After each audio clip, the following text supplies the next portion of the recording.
Salut à tous, j'espère que ça va. Moi, écoutez, ça va comme ça peut.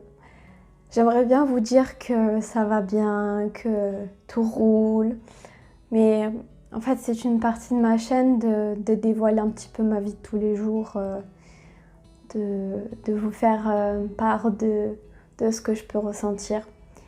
Et donc cette vidéo, elle n'était pas prévue, mais je me suis dit, il faut que je la tourne.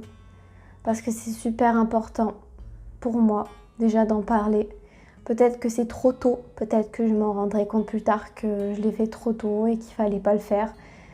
Mais j'ai envie de le faire quand même, mon cœur me dit de le faire, me dit de le faire, donc je le fais. Je suis en rupture, je suis en rupture quoi.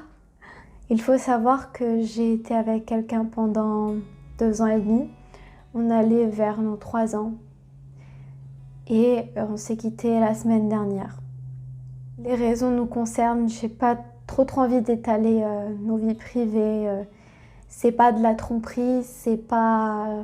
Si vous voulez savoir, c'est pas de la tromperie, c'est juste que je me suis rendu compte et je pense que lui au fond aussi il s'en rend compte qu'on n'est pas... Que plus on avance et moins on se correspond, les choses vont très lentement d'un sens et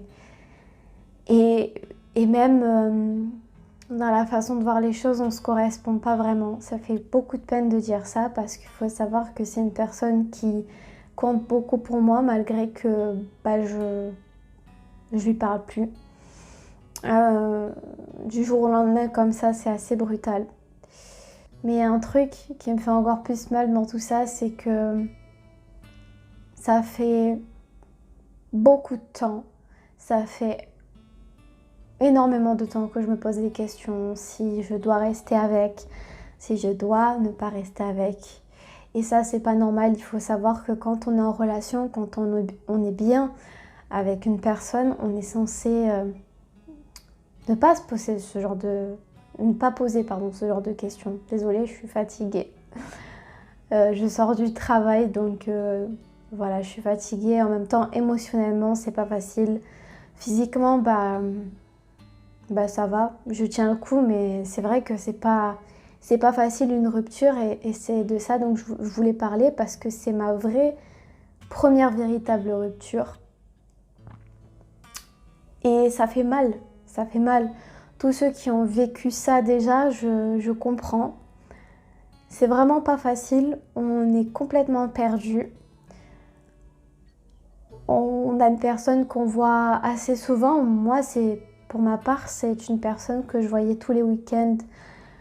J'ai pas mal partagé de choses avec. En 2 ans et demi, presque 3 ans, on partage énormément de choses. Mais la vie est faite ainsi, quand les choses commencent à aller mal, c'est pas comme si j'avais pas... C'est pas comme si on s'était pas donné des chances. C'est pas comme si on n'avait pas essayé. Sauf que quand tu es malheureux, quand je suis malheureuse personnellement dans une relation, je me dis que c'est pas normal. Je vais pas rester dans une relation qui me fait mal sous prétexte que j'ai de l'affection ou de l'amour pour la personne en fait. C'est dur de dire ça parce que l'affection et l'amour finalement, je me rends compte que c'est pas la même chose. Je ne sais pas si je suis restée avec lui à un moment donné par affection ou par amour. Je pense que j'ai toujours un peu d'amour au fond. Je l'ai aimé. Mais maintenant, j'ai toujours beaucoup d'affection pour lui et je lui souhaite tout le bonheur du monde. Malgré que j'ai été malheureuse beaucoup de fois dans la relation. L'environnement, tout ce qui l'entourait. Le fait qu'on ne pouvait pas se retrouver tous les deux très rarement parce qu'on... Voilà, je veux pas trop détailler, mais bon. Je devais aller chez ses parents. On n'avait aucune intimité. Enfin, aucune. C'était très rare. Et c'est ça qui a fait flancher, mais il y a eu d'autres choses qui ont fait flancher. Comme j'ai dit, je veux pas rentrer dans les détails. Juste pour dire que je suis dans une passe qui fait mal, mais je sais que je vais m'en sortir. Je sais que je pourrais peut-être potentiellement trouver mieux un jour. Alors là, je vais passer dans un autre sujet. Je passe du coq à l'âne. Mais il faut savoir que c'est une personne en particulier qui m'a fait rendre compte que j'étais vraiment malheureuse dans ma relation. Je le savais déjà, mais déjà ma psy m'a mis en face de ce que je me niais, parce que je le niais beaucoup, que j'étais malheureuse. Ça a été comme un électrochoc déjà, et puis il y a une autre personne qui m'a fait remettre en question sur ma relation. Cette personne, c'est un garçon. Cette personne, c'est un mec qui travaille avec moi. Et donc, je ne vais pas dire les noms, mais c'est un mec qui m'a accordé des choses que mon propre copain ne m'a pas forcément accordé. Et j'ai trouvé ça horrible. Dans ma tête, je me suis dit, mais attends, j'ai un copain, ça fait 2 ans et demi, 3 ans que je suis avec. Et j'ai l'impression qu'il ne sait pas déceler quand ça va mal, quand ça va pas bien. Enfin bref, c'est dur de ne pas énumérer certains détails, mais je vais en rester à là. Et il faut se dire que ce mec-là, avec qui je travaille tous les jours avec. C'est un mec qui est en couple, qui est pas très bien non plus dans sa relation. C'est pas... Voilà, il a son tempérament, son caractère, sa force, ses faiblesses. Mais il m'a montré quelque chose que je croyais ne jamais avoir de quelqu'un. Et ce qui m'a mené à développer un attachement pour cette personne-là. Un attachement. Alors, je dis pas que je suis tombée amoureuse, etc. Mais j'ai eu un attachement pour cette personne. Du fait qu'elle m'écoutait. En fait, cette personne s'est décelée quand je ne vais pas parce qu'il est assez observateur. Je le suis aussi. Et ça m'a profondément touchée à des moments quand il savait déceler certaines choses que d'autres personnes n'auraient pas pu déceler. Et après, je comprends que toutes les personnes, tous les mecs ne sont pas comme ça. Il y a des mecs, ils vont pas arriver à déceler, c'est pas grave, c'est pas pour autant qu'ils sont mauvais. Je dis pas que mon copain était mauvais, je dis juste que on n'était pas compatibles sur pas mal de choses. Et c'est ce que je lui ai dit, c'est une personne formidable, qui était attentionnée, qui m'aimait. Mais selon moi, l'amour qui me portait n'était pas l'amour que j'attendais en fait.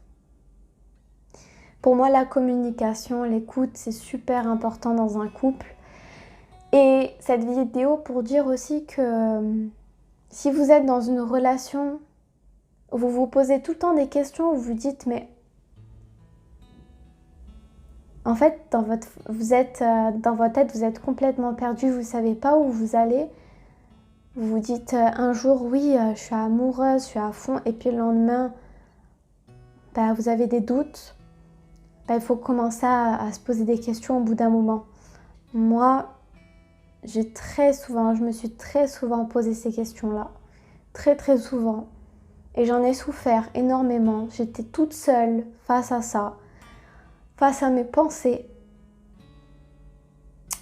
Et maintenant, je me retrouve seule. Je suis seule avec moi-même. Je me concentre sur moi-même.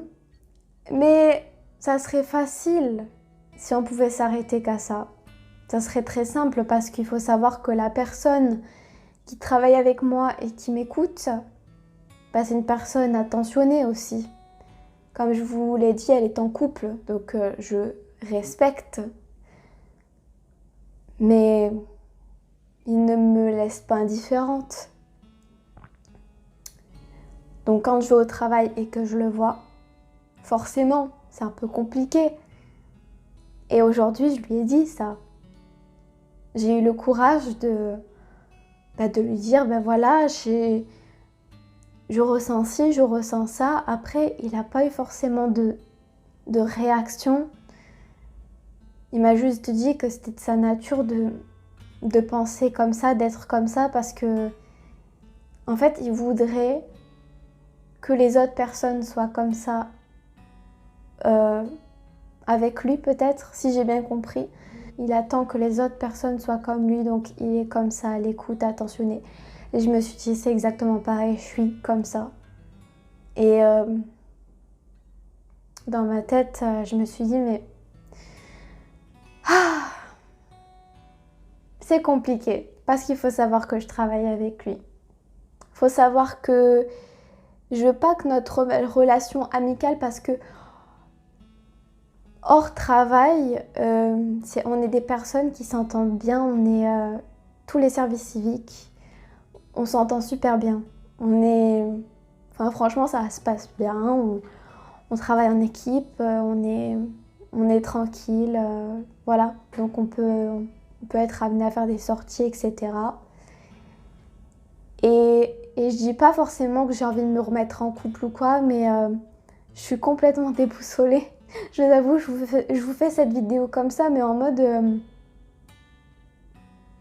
je vous raconte un peu ma vie à l'instant T. C'est pas facile. Je me remets d'une rupture.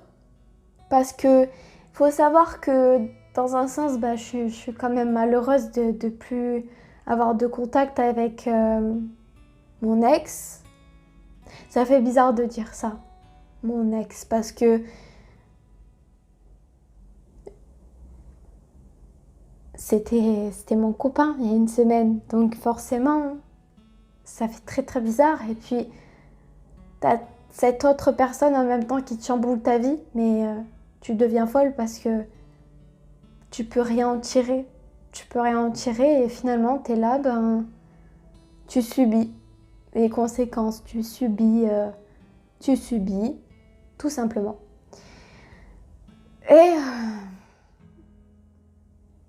Et voilà. Si vous êtes dans la même situation que moi, alors j'espère que vous n'allez pas me juger. J'espère que vous n'allez pas être trop dur avec moi. Je sais que j'ai une petite communauté maintenant qui est super sympa avec moi, qui est à l'écoute et qui me comprend. Et d'ailleurs, merci beaucoup pour les 100 abonnés. J'ai dépassé les 100 abonnés, je suis super contente. Et tous les petits messages que vous m'envoyez tous les jours, j'en suis ravie.